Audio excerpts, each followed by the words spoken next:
All right, so I am here at Anstazur, which is a beach just outside of the town of Jeremy. This is a beautiful place, just about 15 minutes from where we live, so we like to come out here on the weekends, my wife and my son and I. But sometimes if I just want a little bit of quiet, get out, reflect, I'll come here myself, and this is one of those nights. I just wrapped up the workday and I'm out here just walking along the shore. It's a really beautiful night. And I decided I'd do a little recording. I want to talk a little bit more about how I got into this work in Haiti and what motivated us to start Thrive Ansanm. So if you're not familiar with Thrive Ansanm, our mission is to empower young people in Haiti through education, mentoring, and resources. Basically, we want to help young people in Haiti to have opportunities that are otherwise unavailable to them because of the poverty, the economic situation, the insecurity, all the things that young people, children are here in Haiti are born into, over which they have absolutely no control. So when I first came to Haiti, I was a young guy, mid-20s, I'm single, college graduate, and my job at the time was I'm leading volunteer teams in various countries in Central America, the Caribbean, throughout the United States. And, you know, I've always been someone who's curious. I enjoy adventure, exploration, and so I got this college degree. And through that, my education at the college, I ended up connecting to this organization that leads these volunteer teams. Got an internship, worked into a job. So basically, the point I'm getting to is because I was able to access a college education, it opened up so many doors to me. And for me, an education's not just about an education. We don't get an education just for knowledge itself, although that may have some value. We get an education because it's one way in which we can enter into an environment that facilitates our curiosity, our creativity, our vision, our sense of exploration. And in a very real sense, education can be something that begins to open and expand our world, our vision.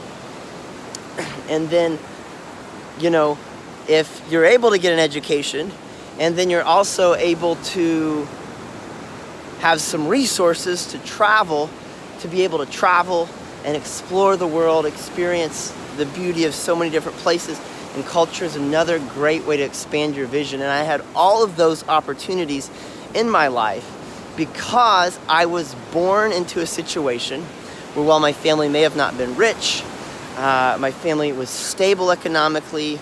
I live in the Midwestern United States. We have access to credit. I'm able to go to college. I'm able to get an education. I'm connected to networks of people that have resources and are able to provide opportunities to companies, to organizations, and so on. When I first came to Haiti in 2011, it was just a little over a year after the earthquake of 2010. And Haiti was in a really desperate situation. So we're there trying to clean up rubble, and then eventually we start helping to rebuild homes that were devastated from the earthquake. But what struck me more than anything else was that the young people, the young Haitians that I was interacting with, some of them my age, some of them a little bit younger, they, just like me, had a desire to learn. They're curious, they're creative, they have energies and passions and interests. They want to learn. They want to have opportunities to explore and experience the world around them, but simply because of where they were born, so many of them didn't have access to basic opportunities that I'd always taken for granted, much less college education and the professional opportunities that just were laid out before me. Now, granted, I had to work hard to get through college, to study in school, to pursue careers, but if I was willing to put in the work, the opportunities were there. And what I found with my young friends in Haiti is they were willing to put in the work, sometimes extra work, to try to get an opportunity to just get an education, to get a job, to be able to have opportunities to get out and make an impact on the world. But even though they were putting in that work, because of the systems, the poverty that they were entrapped in, so many of them just were struggling to get there. And that just hit me as just incredibly unjust. I believed that it was wrong. I still believe that it's wrong. And so it was through my relationships with my young Haitian friends that I began to envision, okay, how could I have a small part in making an impact here in Haiti? And what kept jumping out to me was many of my friends were struggling to make it through high school or college, and young people, younger children in the community, their parents couldn't afford to send them to school. Most of the schools here in Haiti are private, so even though tuition's not incredibly high for people living in poverty here in Haiti, it's very difficult to get their kids to school. So I came to be convinced that one of the best ways that we can make an impact here in Haiti is to invest in young people, to help them to have education and opportunities. And more on a personal level, I wanted to help people, especially my new friends here in Haiti, to be able to connect to the opportunities that the world has to offer, but that they so often find they end up getting left behind. So we started working in our community, and we started connecting with young people in various neighborhoods, and this vision to help a few people turn into the bigger vision that is Thrive Ansanm today. Now I'm standing here in this beautiful beach, just about 15 minutes from Jeremy, the town of Jeremy where we live. And what strikes me is even my ability to casually just come out here on an evening, take a little watch, catch the beginning of sunset at the beach, is once again an example of the privilege that I have. So I guarantee you that there are many children living in Jeremy, just a few miles down the road, that have never ever been to this beach.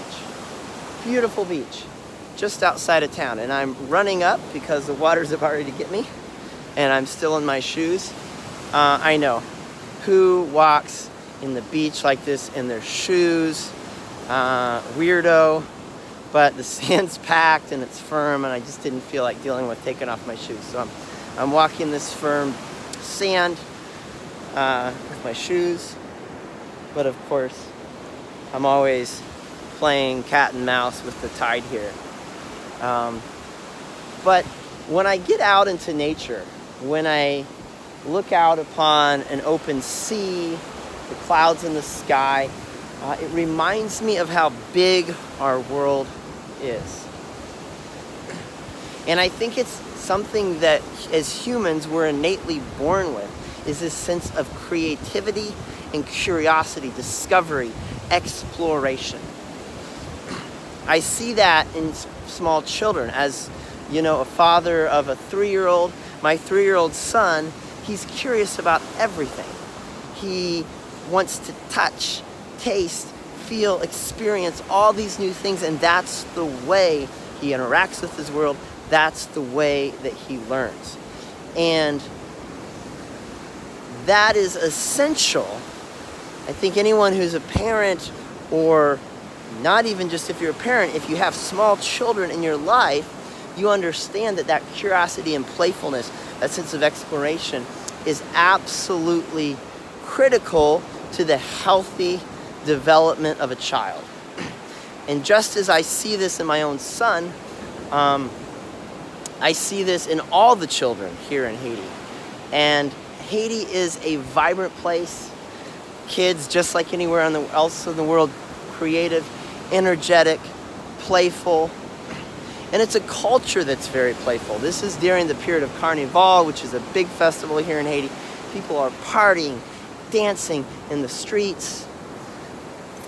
Here comes the tide. And that all is, I think, part of what it means to be human, to celebrate, enjoy, explore, discover the world around us. So I may be rambling here, but the point is this. young people in Haiti are born with that sense of curiosity, creativity, exploration, just like every other child.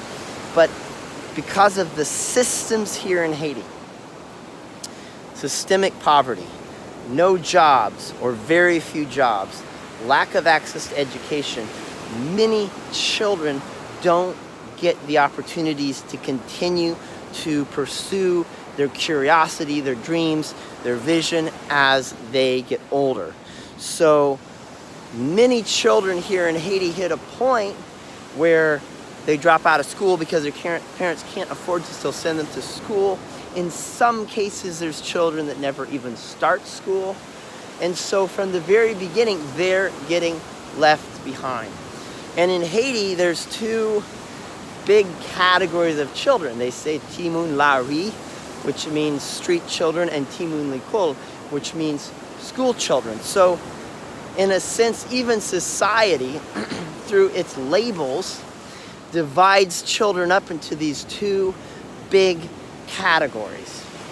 And what happens is, if you happen to be Timoun la rue, a street child, society is already telling you that you are inferior. And it's already telling you in so many subliminal ways, and sometimes more explicit ways, that you don't have the opportunities to impact your world and your community, that you don't matter as much as those children that are going to school. That you aren't going to have an opportunity to pursue a better life, to have a meaningful career. All of those opportunities for these street children are unavailable to them simply because of the situation into which they are born. And so what we want to do through our work at Thrive Ansanm is help young people to get that education and to be able to stay continually with them, supporting them as they grow. So we help young people all the way from kindergarten through university. So our hope is that if a young child enters into our program in kindergarten, that we can immediately begin paying for their school. We don't just pay for their school in their program, we provide their buy books, materials, we provide a stipend for their families for lunches and transportation to and from school. So we basically remove those financial barriers so that the kids are ensured of getting an education. And then we want them to be able to continue on through high school, on to university or vocational school, depending on what type of career they would like to pursue. Once they get into the university, we match them with a professional mentor who can provide guidance and support along their path through college and in preparation for their future career. Where all possible, we match them with a mentor that's in the same field they're trying to get into or a similar field.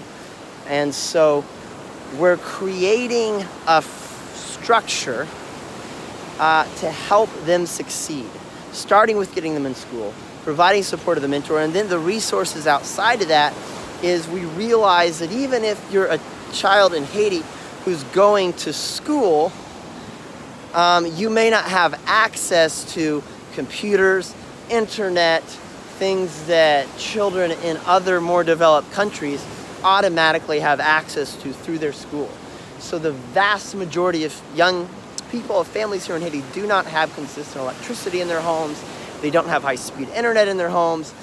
They probably have someone in their home with a smartphone, with like a prepay-as-you-go data for their phones, so they have limited internet, but it's not really sufficient for a student to do significant research. So what we're doing is we're helping kids to be able to connect to technology. So we have a resource center here in Germany where we do have high-speed internet. We have 24/7 electricity, and it's through solar panels, so we're not dependent upon the government electricity. As an aside, we haven't had city electricity for more than a year now here in Germany at all. Prior to that, we were subsisting on a limited supply. So in other words, we're connecting students also to technology, to the internet. And what that's doing is it's just another way to help them to have the opportunities that privileged kids like me who grew up in the States have always had. Opportunities to expand their horizon through education, through access to the internet, technology, and then they're coming together at this resource center. They're with the students in their classes, with their mentors, with other students in the program. And what we are trying to do is create a community as well that encourages young people. Because what happens is, if they end up dropping out of school, that creativity, that vision, it starts to get squelched. They become discouraged. They begin to feel that there's really no opportunities to continue to pursue a better life, to pursue a meaningful career. And that childlike sense of creativity and curiosity and exploration, it starts to fade. Conversely, if we can help young people here to connect to opportunities similar to the opportunities a privileged kid like me has had, we can enable them to continue throughout their life to be lifelong learners, to instill values of service, giving back to their community. So our hope is that through our work, we're helping to support not just the intellectual development, but the physical, emotional, and spiritual development of young people in our program and other young people who may not be sponsored students through our program, but hopefully benefit through some of our services, such as the Resource Center, etc. So I'm talking a lot, but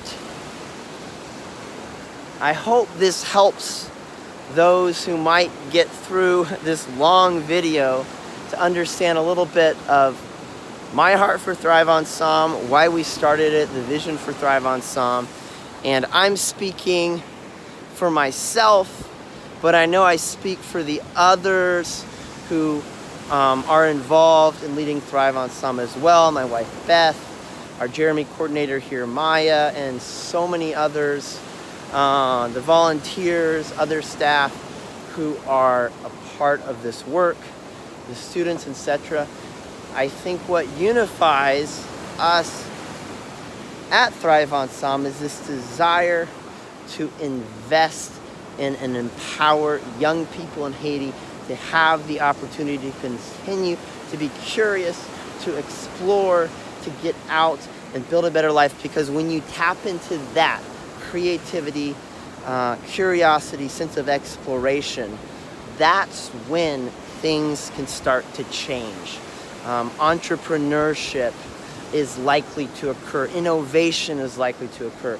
So this is the type of thing that we want to see young people stepping into that flow. And if that can happen, if we want to talk bigger, at a minimum, it's going to impact the lives of the individual students in our program. On a bigger scale, if that can happen through our work and the work of others, and there are other people doing great work in Haiti, then you can see a larger movement in Haiti. Because what you'll see is that if people get that education, get the opportunity to have meaningful work, then they will start to innovate and create real lasting change in Haiti. And to sum up, I want to point out that there is so much potential here. In spite of the government, which is virtually non-existent right now, in spite of the insecurity, the gang warfare that rages across this water here, essentially. It's hard to believe that there's literally a war zone right across this beach, and here I am in this peaceful evening enjoying this beautiful shores of the ocean here. But there are 11 million people or so in Haiti, and they say that over half of those, the population is under the age of 25. So there are so many young people in Haiti. The human potential in Haiti is massive. But the systems, the corruption, the government, the poverty, the economy, there's all these other things that are holding people back. that one got me. Got a little wet on that one.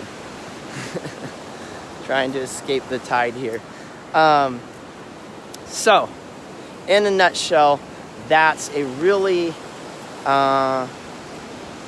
bigger explanation, flow of consciousness thought on why we are continuing to invest in young people here in Haiti, and it's a worthy cause. And I invite anyone who's amazingly still watching this 20 minutes later to consider supporting our work at Thrive Ansanm. You can donate at thriveansanm.org, and you can also just go to thriveansanm.org to learn more about our work, what we're doing. Contact us, and we thank everyone who is already supporting our work. You're making a difference, changing the lives of young people in Haiti, and together on SOM, we can empower young people in Haiti to thrive.